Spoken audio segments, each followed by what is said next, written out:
Welcome, everybody, to Conversations That Matter. I am your host, Alex Newman, and we have an incredibly special guest for you today. He is a longtime veteran Disney employee. He's been with the company 18 years. In fact, he is still there today. I can't give you too many details, but he has been blowing the whistle and exposing some incredible things. His name is Nick Caturano. Nick, thank you so much for joining us. And you kind of burst into the national spotlight. You were with Laura Ingraham and our great governor here in Florida, Ron DeSantis.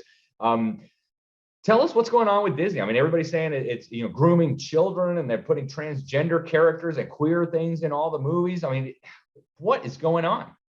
Alex, thanks for having me. I've talked about it. It's been a slow burn for a while. We all know Disney's gone pretty woke, and they were doing it by degrees. My fight originated with the mandates. It didn't make any sense to me with the vaccine mandates. Then the discrimination. Thank goodness for Governor DeSantis that was able to halt the mandates here in the state of Florida. But the discrimination that even goes on now, even at my location, so many people are jabbed, triple jabbed. They're all getting COVID right now, and yet we're being treated differently as outcasts. Being singled out. So I'm real disappointed about that. But the latest thing with the wokeness. Just the fact that they just came out blatantly with it and they doubled down, they misrepresented the education and parental rights bill, and they went with that false narrative. I mean, most of the news these days don't say gay, right? Yeah, right. Don't say gay. It was a real clincher, and for most people these days, they go on sound bites and they don't pay attention. Nobody digs in or reads anything, and so they worked it that way. But just to see. We could see the activists doing it and the small groups doing it, but to see Disney piggyback on that and then allow that video out, which I feel they did it on purpose, just really, to me, shows that there's a bigger agenda. I think this is where whoever's leading the country, these corporations, this is where they want to go. And I think all this is really just ripping the fabric of our country apart. And I think they're just kind of putting all solid odds at each other, making us fight each other and pushing things in the background, and we're seeing things fall apart. And I think that's just part of it. Yeah, I couldn't agree with you more about an ulterior agenda. I mean, it's obviously not a good business decision. Disney has lost, last time I checked, I think $63 billion worth of market cap in the last month or so. So clearly this has been terrible for business. Our legislature here in Florida and our governor signed into law a measure taking away their special privileges and their tax breaks. So what is the agenda, Nick? What do you think they're trying to accomplish? And why are they why are they doing this? Like, their customer base is families with children, and yet they're catering to this tiny fringe minority, the overwhelming majority of whom have no children, and they're in the process, I think, alienating the people who are most likely to be their customers. Obviously, it can't be about a good business decision. What's the motivation here? I think they're creating culture. It's to me, it's the tail wagging the dog. For a long time, we kind of think that culture is kind of driving a lot of these things. But if you start paying attention, you've watched the movies, you've watched the things that have been creeping in, the TV shows, things that are breaking on Netflix, like Cuties, for example. These things are really creating culture, and they're pushing the envelope. And I think once they shock people, they kind of regress a little bit, and then they push a little bit further. And I think mostly if you have strong family, strong religious beliefs, faith, strong community, those things really keep a country together and keep communities together and keep families together. And I think all these things are just designed to really start trying to chip away at all these different things. And when you look at it in the bigger scheme of things, I mean, we're under attack now with inflation, the border, medical freedom. I mean, you could just go down the list of all kind of things. And I think most decent people, they're just getting worn down. And I feel that that's kind of like, I've used in Epic Times, in one of the articles with Nanette Holt, I said it's like a tool in the Marxist toolbox. And then all these little tools are just meant to really grind us down and to get people just to give up. And I feel like there's, I looked at the Biden administration. One of the first executive orders was the trans men in sports, in women's sports. I mean, that was a crazy thing that's on the top of his agenda. But you see that with Disney jumping on board with that. I think, and you watch what that does to women's sports and all these young girls and opportunities and growing up, and they learn to work together. Everything that sports, the positive things that sports gives you, they're chipping away at every good thing, every bit of innocence in kids. And I think it's just it's programming, it's grooming, it's creating a really cynical and non-innocent or corrupt, I guess, society. And I guess there's people that really want to see this. No decent person could understand because we don't think that way. But there's something to gain from it, and maybe it's all the marbles. I don't know. Yeah. Terrifying, but I suspect you are right on the money, Nick. You work there, you deal with the people who work there, and you deal with the customers who come in. And I'm just curious, what's the atmosphere like at Disney? I've been seeing a lot of protests popping up. There's people out there saying, "Stop grooming our kids, you pedophiles, keep your hands off our kids." I'm also reading, I don't know if it's true, but I'm reading that there's been a lot less traffic at the Orlando airport, a lot of people canceling their trips to Disney. How do the employees feel that you deal with? I mean, I'm sure they don't all have the same opinions, but what's the general mood there among the staff? And also, what are you noticing in terms of customers? I talked to a guy the other day who showed up with a shirt that says Disney is grooming our children. Are you seeing a lot of that? Are people really pushing back? I haven't personally seen that, Alex. I worked last night actually, and the amazing thing is, the guests that are coming in, 100% of my guests last night were fantastic. They were family people. It was really good to see. We're a little slower than usual, but because of COVID, we're at half capacity from what we were originally. So they're already operating at a less capacity.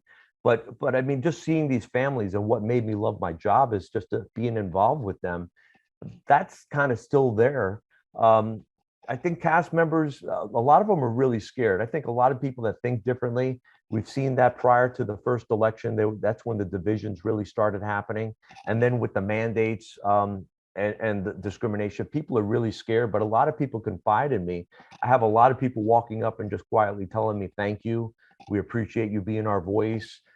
People that are really upset by what's going on. But I think everybody puts on this, the good face, and they just keep working together. I'm pretty fortunate in my location. I have been there 18 years. I have established relationships. And I really love, my coworkers. It's like a family. So you may have some difficulty with choices and people speaking up and stuff, but at the end of the day, we still find a way to look past it and work together. And I'm really grateful for that. But on Disney as a whole, there's a lot of I'd say bad blood, a lot of hurt feelings, a lot of disappointment, a lot of confusion going on, and a lot of people scared to speak up in general. And that's what I'm hearing from different people. One instance, I got a call from a call center where they're hiring a lot of alternative types, is how this person described it. And she said she's in the woman's bathroom, and men in beards, in dresses and leopard print and stilettos walking into the bathroom. I mean, I'm not here to judge somebody's lifestyle, but that's not something that's conducive to a good work environment. And the conversations of sexual conversations happening openly, these things are being supported, where before you just couldn't get away with these kind of things. And now this stuff, it just seems like it's the beginning, and it's a canary in the coal mine, and they're just kind of pushing the envelope and opening the doors for I'm not sure how far they're going to take it. Wow, it's unbelievable. I know you were with the governor just recently on the Laura Ingraham show. I was just with the governor a couple of nights ago. I spoke at one of his events, the DeSantis Day dinner. Had an opportunity to speak about the Bible and the importance of morality and trying to maintain freedom. But what is the feeling there among management and even among employees with what the legislature did? I mean, what happened was really historic. I think a lot of people don't understand the significance of this. Disney had a deal where they could basically operate their own local government. They could, do their own taxes, basically their own government that they control. Nobody else has that in Florida, no other corporations, and now that's lost.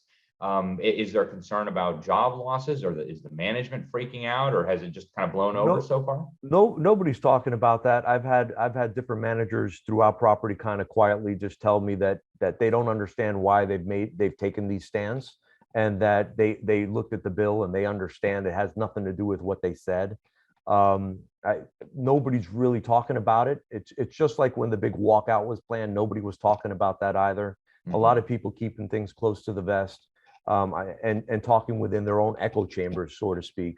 But I do know that I've been really surprised by the support and the people that have reached out to me that are really grateful that somebody's actually speaking out. And we're all grateful here in Florida for Governor DeSantis. That was my first opportunity to meet him. And and I think you could attest to this, when you meet him, you look him in the eye and you shake his hands, you really see a genuine person who cares. And we're really fortunate for that. So we're grateful, and we have no idea where all this is going, but it's definitely a crazy time. Yeah, that's true. I know it's true. The governor is really, really popular. Even a lot of Democrats like him because we got to keep our freedoms and our jobs during the pandemic, and kids kept going to school. Before we let you go, Nick, what's your message, first of all, to the leaders of the Disney corporate, the board of directors and the people at the highest levels making these decisions? And then what's your message to families? I mean, do you have any thoughts for families that are right now thinking about, should we keep letting our kids watch Disney movies? Should we book a trip to Disney, or should we skip it? So what's your message to the leadership of the company and to just average families? So the leadership of the company, I think the conservatives that wrote that open letter anonymously, I think just stay out of politics. Have respect for all people. We've all gotten along. It's really a diverse workforce. We've all gotten along for years. There haven't been any issues. Why are you creating issues now? And just like with the mandates that make no sense, with all the data and all the facts and people getting COVID that are triple boosted, quadruple boosted. I mean, why don't we just come back to common sense and reality and reevaluate these things, which has been my message from the beginning. For families, Alex, it's kind of hard to say, don't come support our business. But I think at the bottom line, at least for the investors, I think at the very top of this corporation, a lot of these corporations, they don't even care about business anymore. They're pushing these agendas. But I would say that the investors and the people that could really put the pressure on them, I think if they see people dropping out and not coming back, and writing, Disney takes letters seriously, but I think if they got them in the millions, and voice their concerns, their opinions, I think we can move the needle on this. And we can move the needle in the country. I think people just really got to stop being silent and expecting a savior and one or two people to save them. I think we all got to get engaged and involved and let our voices be heard, truth and love, but firmly. And I think if we could all come forward united. I mean, you emceed the Largo event with all the doctors, just to see how many people showed up for an event like that. There's a lot of people out there, but there's a lot less of them speaking out and taking a stand together.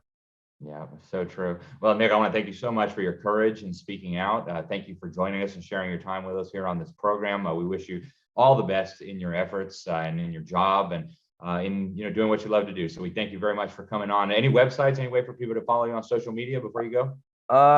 Everybody's been asking me that. I'm part of a great organization now, County Citizens Defending Freedom, CCDF. USA.com. Look them up. They're a great organization locally. They're in 3 states right now. I have a website, goofyvaccine.com, that gives you a little bit of the history and the mandate fight. And I need to update it. I've just been so busy. I'm on Twitter with a humble following, but I post a lot of my thoughts. I'm pretty transparent on there. I'm surprised I haven't gotten canceled. So maybe not having a big following is part of that. But I love to interact with people on there, so that would be great. Well, we appreciate it so much. Thanks again, Nick. Appreciate it. Thanks for your time, Al. All righty, folks. That was Nick Caturano, Disney employee of 18 years, speaking out in a very, very prominent and major way. I want to thank you for tuning in. I'm Alex Newman. This is Conversations That Matter for the New American Magazine. Until next time, God bless you all.